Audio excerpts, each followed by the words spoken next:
Our biology is responding to our perception of things, just like our subconscious mind responds to imagination the same as it responds to reality, because it does not know the difference between the two. Hello everyone, welcome back to my channel. In today's video, I'm going to be explaining the winner effect, how our body manifests our perception through the chemicals it produces in response to our emotional reactions to our perceptions, and why it is so important to write down your wins at the end of every day, however big or small they may be. Studies were done on animals that both won and lost fights, and what was discovered is that both animals immediately begun building biological momentum that was conducive to either winning or losing based on whether or not they won or lost the fight. So it was discovered that when two animals fought, the one who won the fight experienced a huge release of chemicals that literally caused the animal to feel more motivated, more action orientated, and therefore more likely to continue winning. And the animal that lost experienced the exact opposite. It experienced a huge burst of chemicals that made the animal more passive and less likely to even attempt to win in the future. So when two animals fought, they both experienced a burst of chemicals that begun a biological drive either in the direction of winning or losing based on this one experience of winning or losing. It literally begun a biological drive in either the direction of winning or losing based on whether the animal perceived a win or a loss.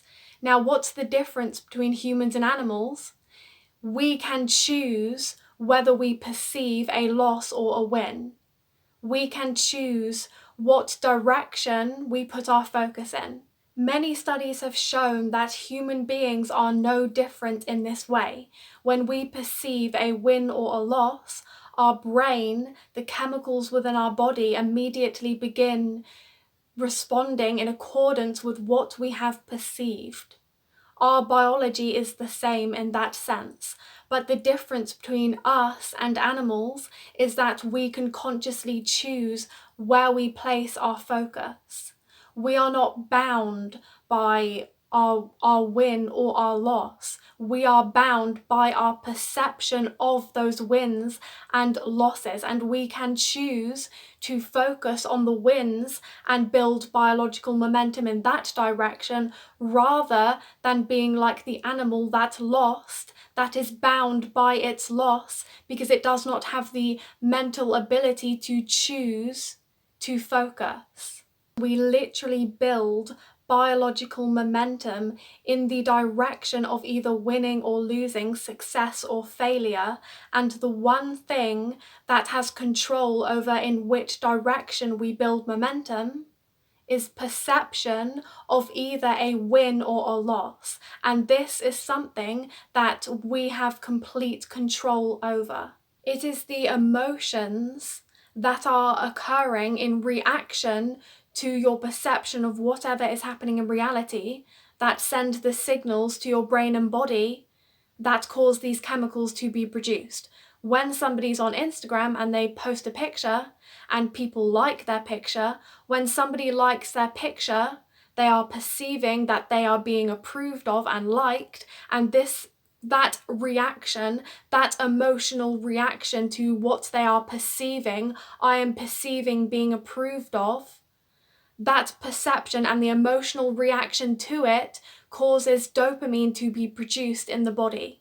So what you are perceiving is causing an emotional reaction, and the emotional reaction is sending signals to your brain and body that is causing chemicals to be produced that are in accordance with what you are feeling, and those chemicals will perpetuate that feeling. When you perceive something that you are afraid of, whether it be actually occurring in reality or just something you are imagining, your body responds the same. So when you perceive something you are afraid of, you feel fear, that sends the signal to your body, and your body produces cortisol, which in turn makes you feel more stress, fear, and anxiety. So your body literally perpetuates the feeling you originally felt, which was based on your perception.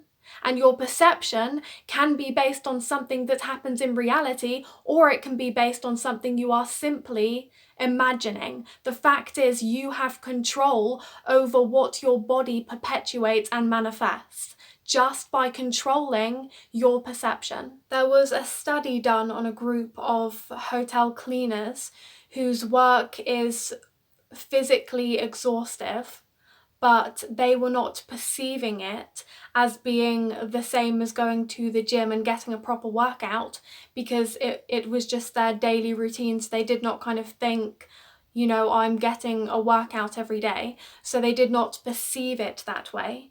But the group of researchers told the hotel cleaners that they are getting essentially the same exercise that they would be getting if they went to the gym every day. And within 1 month, their fitness had dramatically improved, including things like their blood pressure.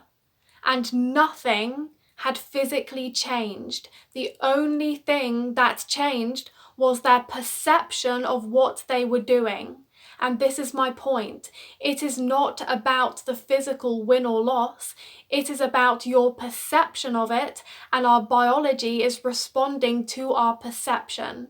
So you can end your day feeling like you've won big because you got all of your washing done, and your biology will respond the same as it would if you experienced like some huge win in your life. Your biology will respond the same and start building biological momentum in that direction of success.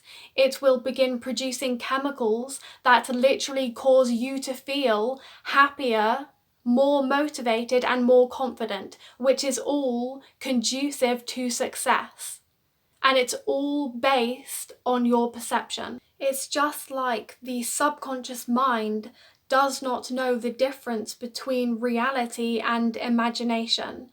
Our biology is essentially the same. It does not know the difference between what is something you are actually experiencing in reality and your simple perception. It responds the same to both. And if you think, even when your biology is responding to something that actually happens in reality, like when the animal loses a fight, is your biology actually responding to the reality? Or is it responding to the animal's inner reaction to what occurred in reality? So even then, technically, your biology is not responding to reality. It's not like the chemicals within your body, they can't actually see what's happening in reality. All your nerves and things, your cells know is the signals your brain is sending to them. Because if you think, in that moment when the animal loses, it's not like the body of the animal is sat there watching the experience and saying, oh yeah, he's about to lose, let's produce some chemicals that will make him passive. No, the biology, the body is getting the signals that the animal is sending, and the signals the animal is sending is its response, its emotional inner response to the loss. The animal is experiencing itself losing, so it's having this inner experience of, oh shit, I've lost, I'm not the one that's dominant. And that is the signal that is being sent to the biology, and the biology responds accordingly. So even in that situation, it is about the animal's perception of the loss, not the actual loss. And we are no different.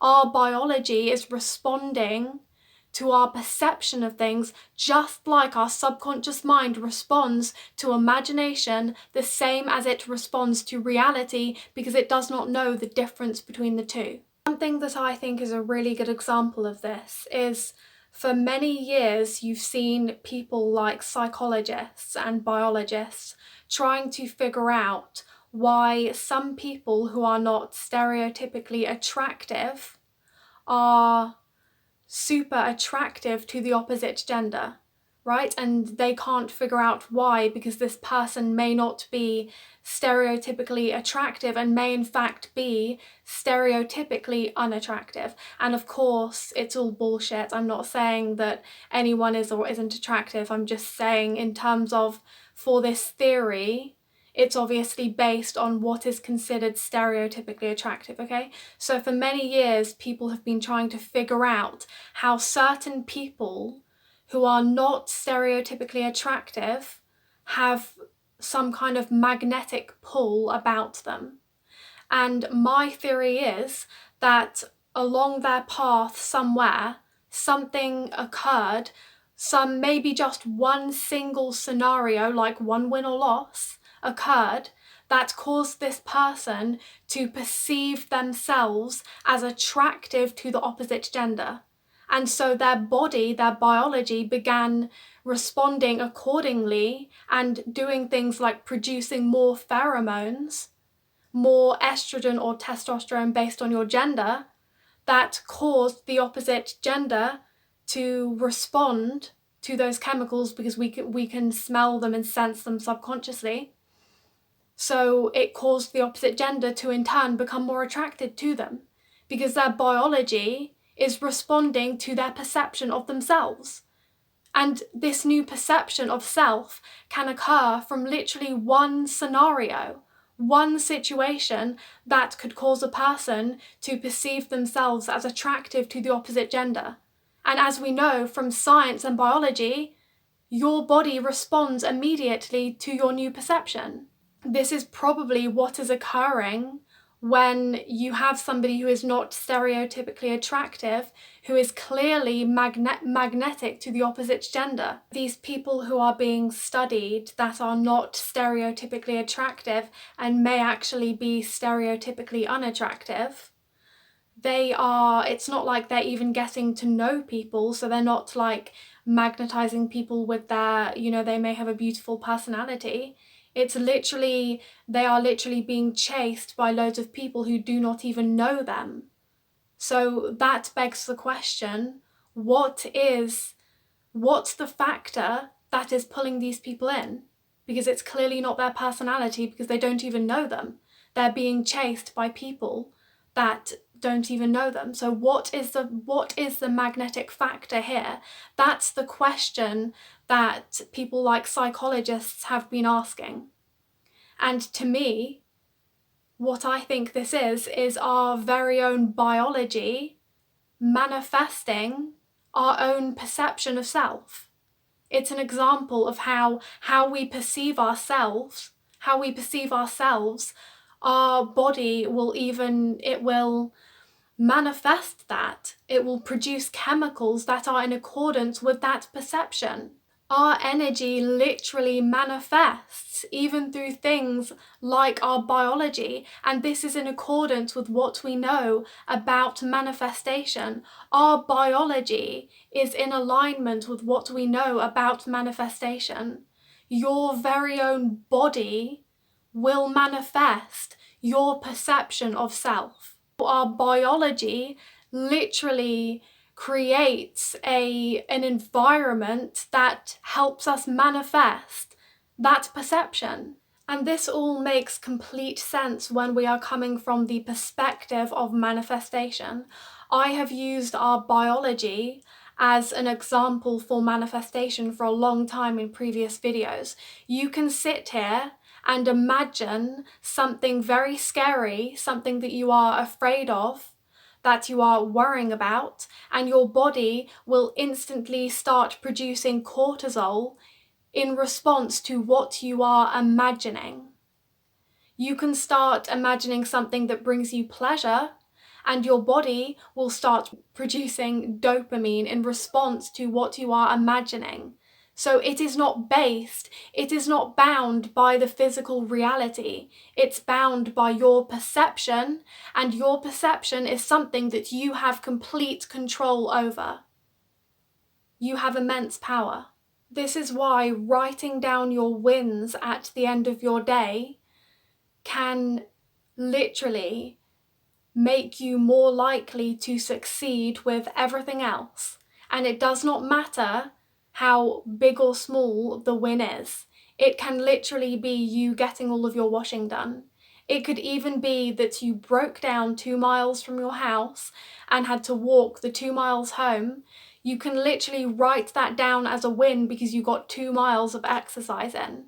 It makes no difference. The biological response will be the same if you are able to control your focus enough to perceive something, anything as a win. The biological response will be the same, and you will start creating biological momentum in the direction of more success just by controlling your focus. I also spoke about in my previous video how we can train our mind to focus on certain things, and our brain literally becomes wired to notice these things more than other things, okay? So when you sit down and write down your wins every evening, not only will you be creating a biological drive, a biological momentum environment that is conducive to more success, but you will also literally be wiring and training your brain to notice wins more than failures.